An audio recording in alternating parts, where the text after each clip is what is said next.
अस्सलाम वालेकुम। आज हम एक्सप्लेन कर रहे हैं कंसेप्चुअल क्वेश्चंस ऑफ यूनिट 18।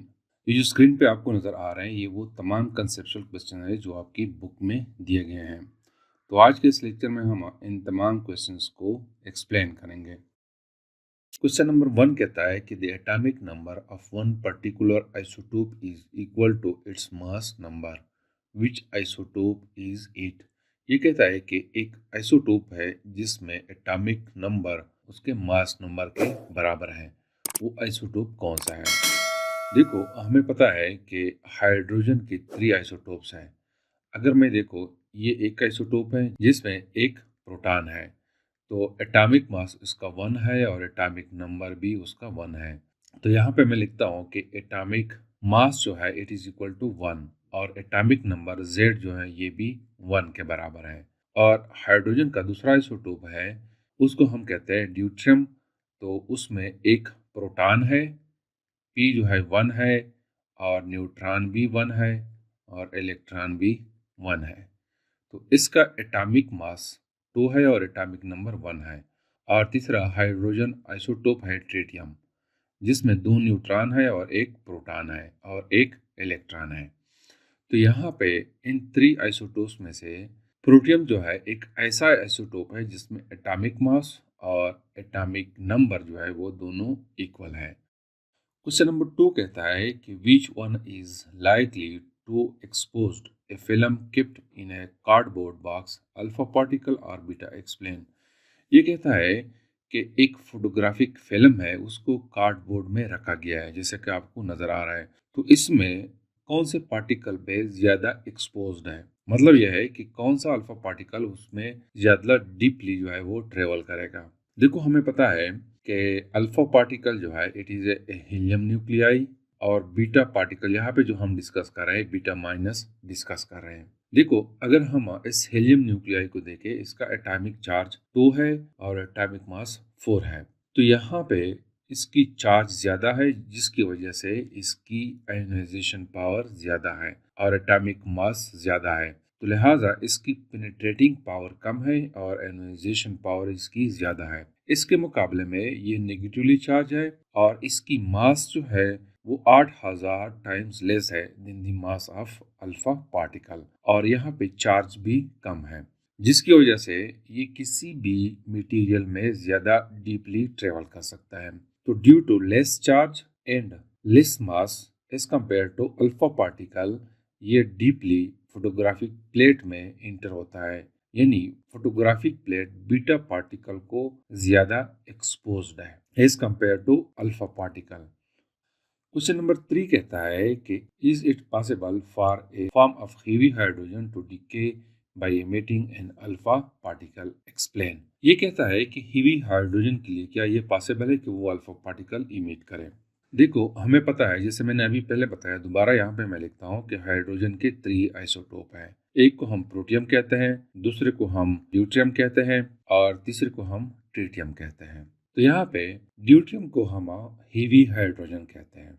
और अगर हम अल्फा पार्टिकल देखें तो अल्फा पार्टिकल में उसका जो एटॉमिक मास है 4 है, एटॉमिक चार्ज 2 है, मींस के 2 प्रोटॉन्स है और 2 न्यूट्रॉन है। और यहाँ पे अगर हम देखें एक प्रोटॉन है और एक न्यूट्रॉन है। तो लिहाजा जब ये डिके करेगा तो अल्फा पार्टिकल को इमिट करना पॉसिबल नहीं है, क्योंकि अल्फा पार्टिकल में 2 प्रोटॉन है और 2 न्यूट्रॉन है और यहाँ पे एक प्रोटॉन है और एक न्यूट्रॉन है। तो it is not possible for heavy hydrogen to decay by emitting alpha particle. Question number 4 कहता है कि different isotopes of a given element have different masses but they have the same chemical properties. Explain why chemical properties are unaffected by a change of isotope. ये कहता है कि एक element है उसके डिफरेंट आइसोटोप्स होते हैं, जैसे कि हाइड्रोजन की 3 आइसोटोप्स हैं, तो उसकी केमिकल प्रॉपर्टी कहता है कि सेम है। वो क्यों सेम है? आइसोटोप के चेंज होने से उसकी केमिकल प्रॉपर्टीज क्यों चेंज नहीं होते हैं। देखो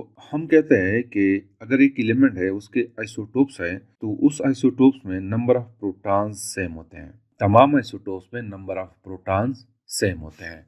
जैसे कि मैं दोबारा हाइड्रोजन की एग्जांपल देता हूँ, यहाँ पे प्रोटियम है, यहाँ पे ड्यूट्रियम है और ट्रिटियम है। यहाँ पे एक प्रोटॉन है और यहाँ पे भी एक प्रोटॉन है, यहाँ पे भी एक प्रोटॉन है। और सिमिलरली तीनों आइसोटोप्स में एक इलेक्ट्रॉन है, यहाँ पे भी एक इलेक्ट्रॉन है, यहाँ पे भी एक इलेक्ट्रॉन है। मींस के आइसोटोप्स में नंबर ऑफ प्रोटॉन्स और नंबर ऑफ इलेक्ट्रॉन्स सेम होते हैं और केमिकल प्रॉपर्टी चेंज होती है नंबर ऑफ इलेक्ट्रॉन से, यानी इलेक्ट्रॉन की कॉन्फ़िगरेशन से चेंज होती है। तो लिहाजा इन तमाम हाइड्रोजन आइसोटोप्स में इलेक्ट्रॉन सेम है, उसकी कॉन्फ़िगरेशन सेम है। तो जब इनकी कॉन्फ़िगरेशन सेम है तो उसकी केमिकल प्रॉपर्टीज भी सेम है।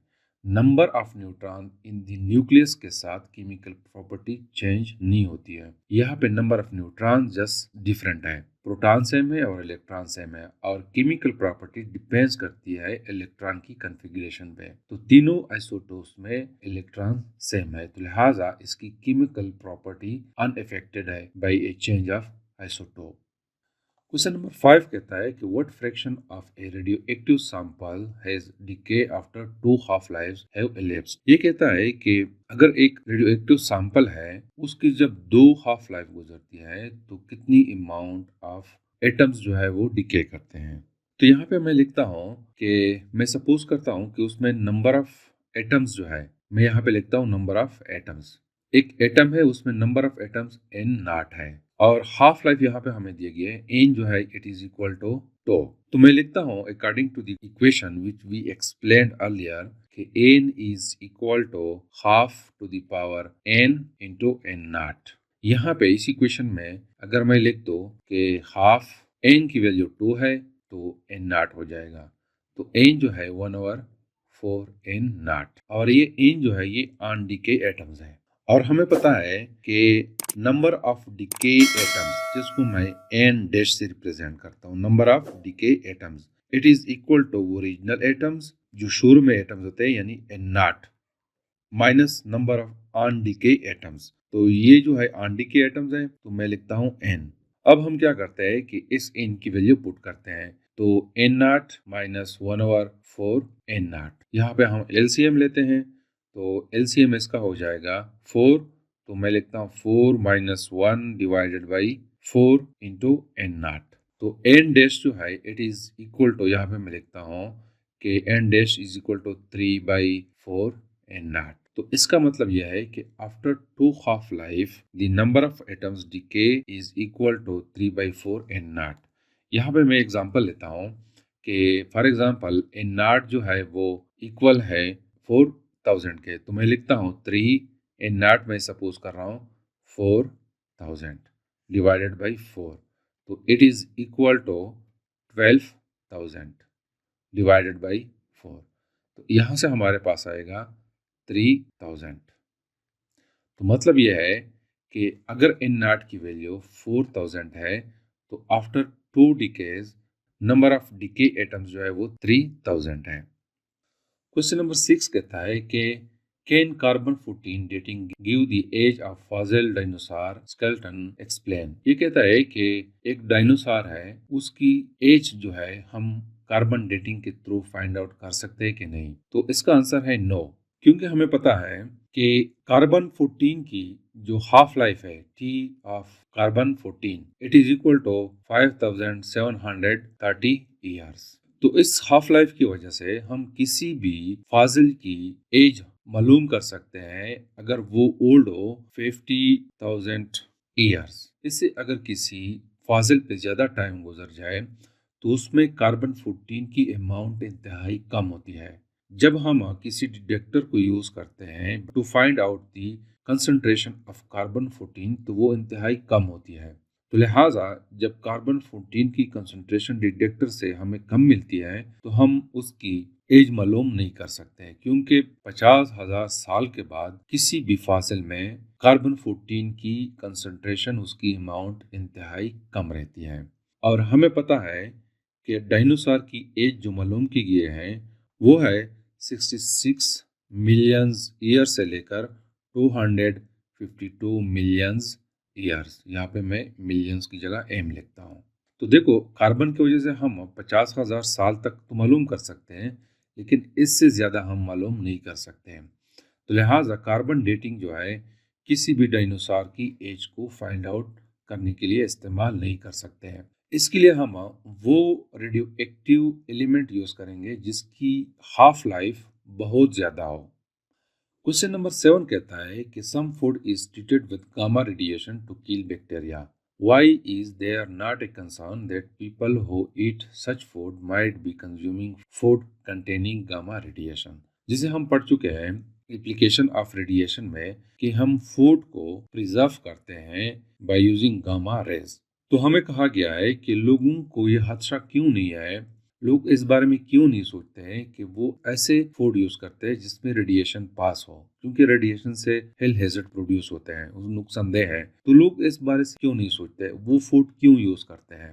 देखो, इसको हम कुछ इस तरह एक्सप्लेन करते हैं कि जैसे मैंने पहले बताया कि आयोनाइजिंग रेडिएशन जैसे अल्फा पार्टिकल है, एक्सरेज है, उसको हम यूज करते हैं to extend the shelf life of food. लेकिन इस गामा रे से उस फूड के अंदर जो एटम्स है उसकी न्यूक्लियाई रेडियो एक्टिव नहीं हो जाती। मतलब यह है कि बाज़ औक़ात ऐसा होता है जब हम गामा रेडिएशन किसी एटम से पास करते हैं तो वो एटम रेडिएशन पास करता है, वो डिके करता है। लेकिन फूड के एटम्स में ऐसा नहीं है। जस्ट हम बैक्टीरिया को कील करते हैं और कील करने के बाद वहां पे रेडिएशन खत्म हो जाते हैं। ऐसा नहीं है कि उस फूड के एटम्स जो है गामा रे से रेडियो एक्टिव बन जाते हैं, यानी रेडिएशन वो इमिट करते हैं। वो तब खतरनाक है अगर हम गामा रेज या एक्सरे पास करें, उसके बाद उसके एटम्स रेडिएशन इमिट करना शुरू कर दें, तो तब वो खतरनाक है। और दूसरी बात यह है कि इन रेस को जिससे हम बैक्टीरिया किल करते हैं उसकी एनर्जी इतनी ज्यादा नहीं होती, जिससे फूड के एटम रेडियो एक्टिव हो जाते हैं। क्वेश्चन नंबर 8 कहता है कि radioactive alpha emitter are relatively harmless outside the body but can be dangerous if ingested और इनहेल। ये कहता है कि अल्फा पार्टिकल जो है ये जब हमारे जिस्म के साथ बाहर से टकराते हैं, यानी हमारी स्किन के साथ टकराते हैं, तो ये इतना ज्यादा नुकसानदेह है एज कम्पेयर टू जब हम उसको इनहेल करते हैं। इसको कहते हैं कि एक्सप्लेन करें। देखो, हमें पता है कि अल्फा पार्टिकल जो है इसकी आयोनाइजेशन पावर ज्यादा है। जब हम उसको इनहेल करते हैं, जैसे कि मैंने एक्सप्लेन किया था कि रेडान जो है ये गैस है, ये एयर के साथ मिक्स हो जाता है और ये हमारे लंग्स में चला जाता है। तो वो वहां पे डिके करता है radon by emitting alpha particle. और अल्फा पार्टिकल हमें पता है कि इसकी आयोनाइजेशन पावर ज्यादा है, तो हमारे लंग्स में वो आयोनाइजेशन प्रोसेस प्रोड्यूस करता है, तो उसकी वजह से लंग कैंसर प्रोड्यूस होता है। आउटसाइड अल्फा पार्टिकल इतना नुकसानदेह नहीं है क्योंकि उसकी पेनिट्रेशन पावर कम है। इजीली हमारा स्किन जो है अल्फा पार्टिकल को स्टॉप कर लेता है। लेकिन अगर वो हमारे बॉडी में चला गया, लंग्स में अल्फा पार्टिकल चला गया in the form of radon, radon की हाफ लाइफ 3.83 डेज है, उसके बाद रेडान डिके करता है और अल्फा पार्टिकल इमिट करता है, तो अंदर जो है आयोनाइजेशन पावर ज्यादा प्रोड्यूस करता है। तो लिहाजा जब हम अल्फा पार्टिकल को इन द फॉर्म ऑफ किसी रेडियो एक्टिव मटेरियल जैसे कि रेडान है हम इनहेल करते हैं, या रेडियम हम किसी फूड में रेडियम को खा लेते हैं, तो हमारे जिस्म में चला जाता है और वो रेडान को प्रोड्यूस करता है और रेडान अल्फा पार्टिकल को प्रोड्यूस करता है, तो अंदर ज्यादा डिस्ट्रक्शन प्रोड्यूस होती है। तो that's why alpha particle is more dangerous if we inhale it. Question number 9 कहता है if nuclear radiation is harmful how it can be used for treatment of disease. कहता है कि न्यूक्लियर रेडिएशन अगर नुकसानदेह है तो उसको ट्रीटमेंट के लिए हम क्यों इस्तेमाल करते हैं। जैसे कि फॉर एग्जांपल हम एक्सरे करते हैं या रेडिएशन थेरेपी, कैंसर की ट्रीटमेंट के लिए हम रेडिएशन का इस्तेमाल करते हैं। तो अगर ये नुकसानदेह है तो हम क्यों इस्तेमाल करते हैं। देखो, ये हमारी मजबूरी है। अगर हमने फॉर एग्जांपल हमारे जिस्म का कोई हिस्सा डैमेज हो चुका है, यानी कि हड्डी टूट गई है, तो उसके लिए हम एक्सरे इस्तेमाल करते हैं क्योंकि हमें बोन का इमेज चाहिए होता है और वो हम एक्सरे के थ्रू करते हैं। तो आप लोगों ने नोट किया होगा कि हमारे जिस्म में जो हिस्सा इफेक्टेड होता है हम सिर्फ उसी हिस्से का एक्सरे करते हैं। सिमिलरली कैंसर की ट्रीटमेंट के लिए हम सिर्फ इफेक्टेड एरिया पे रेडिएशन को पास करते हैं ताकि कैंसर के जो सेल्स है वो खत्म हो जाए। जिस्म की बाकी हिस्सों को हम प्रोटेक्ट करते हैं। हम सिर्फ उन एरियाज पे न्यूक्लियर रेडिएशन को पास करते हैं जो इफेक्टेड होता है, और उसकी वजह से हम कैंसर अगर है किसी पेशेंट को तो उस हिस्से में मौजूद कैंसर के जो सेल्स है उसको हम खत्म करते हैं बाय पासिंग न्यूक्लियर रेडिएशन। तो मतलब यह है कि हार्मफुल इफेक्ट से बचने के लिए हम सिर्फ टारगेट एरिया पे रेडिएशन पास करते हैं। तो it's all about the conceptual questions of unit 18।